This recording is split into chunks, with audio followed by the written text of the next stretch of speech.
As we turn to chapter 18 of the book of Exodus, we've got a little parenthesis in the action.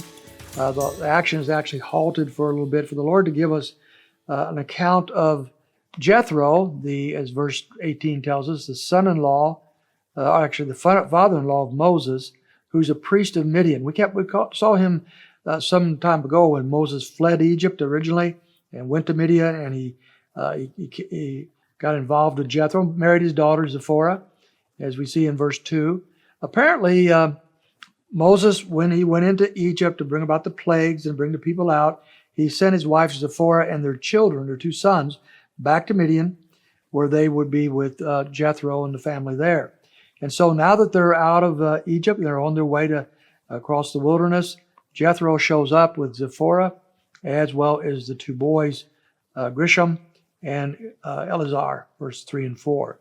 So he comes to them, and this is, as far as we don't know that Jethro is a believer in Yahweh at this point. He's a priest of Midian. It doesn't say what God he worshiped. It's possible he was an idolater, at least originally, but we would hope that in Moses, the 40 years he lived with Jethro and his family, that during that time Moses taught him about the things of the true God, of Jehovah, and I trust he did. And perhaps by this point, Jethro already is a worshiper of the Lord.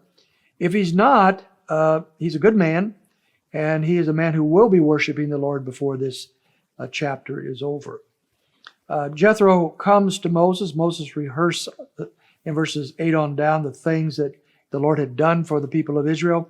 And in verse 9, Jethro rejoiced over all the goodness which the Lord had done to Israel in delivering them from the hands of Egypt. And he blessed the Lord in verse 10, who delivered you from the hand of the Egyptians, from the hand of Pharaoh, who delivered the people from under the hand of the Egyptians. And then he says in verse 11, now I know the Lord is greater than all gods. Indeed, it was proven when they dealt proudly against the people. Then Jethro, Moses' father-in-law, took a burnt offering and sacrifices for God. So whether or not he was a follower, a believer in Jehovah, God before this, he is now. He has been given the account of the Exodus, the wonders of God, the power of God, and he knows, verse 11, that the Lord is greater than all the gods. The greatest gods of the time were, of course, the Egyptian gods, supposedly, because that was the greatest nation on earth. And so, of course, they would expect the greatest power from the deities.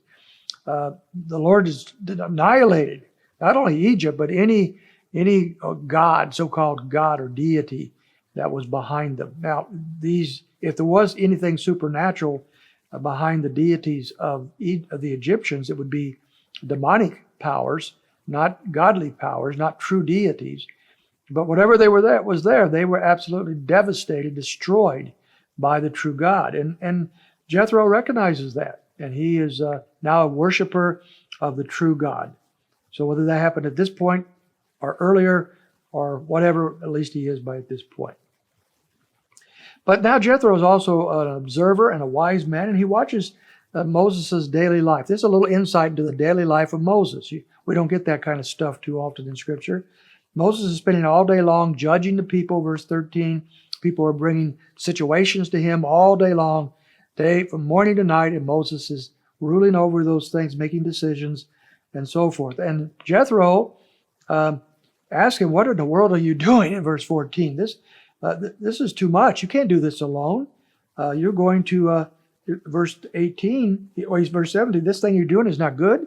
Verse 18, you shall surely wear out both yourself and those people. This isn't good. You can't do this, Moses. And so he offers counsel, starting in verse 19, and he tells Moses what he should do. And so he starts doing that by saying, look, you need to pick out good men. If it says in verse 21, men who fear God, men of the truth, men who can't be bribed, and set them up as rulers throughout the people of Israel so that they can judge at least the minor cases that come before them. So you're not doing all that. And you can judge yourself over the big issues, the things that are really, really important. Moses could reserve himself for that. And it says in verse 24 that Moses listened to his father-in-law, and he did exactly that. This is wise counsel. It's so important. True leaders, like Moses, he's a true leader if ever there was one. True leaders are wise enough to listen to good counsel.